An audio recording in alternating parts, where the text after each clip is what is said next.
The Architect's Key. The city hummed a frantic lullaby outside Eleanor's 40th floor window, but it offered no rest. She was an architect of skylines, a builder of dreams for others, yet her own nights were constructed of sleeplessness and stress. Her mind, a tireless blueprint of anxieties, refused to switch off. Back in her minimalist apartment, a space as sleek and empty as a forgotten promise, sleep remained a distant shore. She'd toss and turn, the day's worries clinging to her like static, the magnesium-stripped nerves in her body twitching with a restless energy. One evening, walking home later than usual, a pocket of warm light snagged her attention. It was a small, old-fashioned fruit stand she usually hurried past. Tonight, its quiet glow felt like an invitation.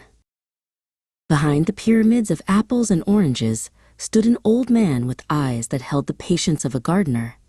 "A long day," he said, not as a question, but as a statement of gentle fact. His name was Mr. Henderson.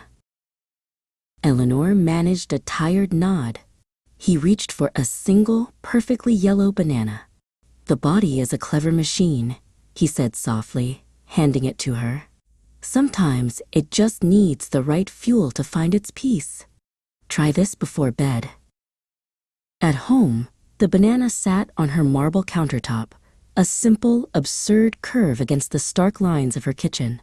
A banana, it felt like folklore, a remedy too simple for her complex, modern anxieties. But exhaustion was a powerful persuader. She peeled it and ate.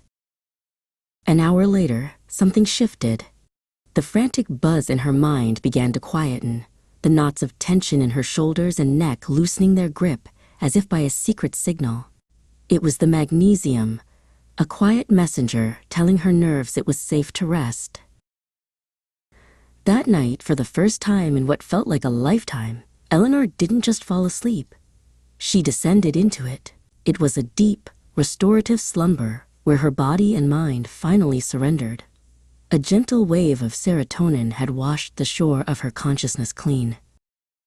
Morning arrived, not as an alarm, but as a gentle awakening.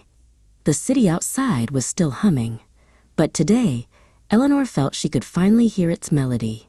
On her way home that evening, she stopped at the fruit stand. Her rested eyes said it all.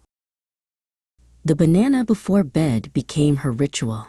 It was a simple act, a nightly promise to herself. It wasn't a magic cure, but a key that unlocked the door to relaxation, calmed the storms of stress, and reminded her that sometimes the most profound solutions aren't built, but grown.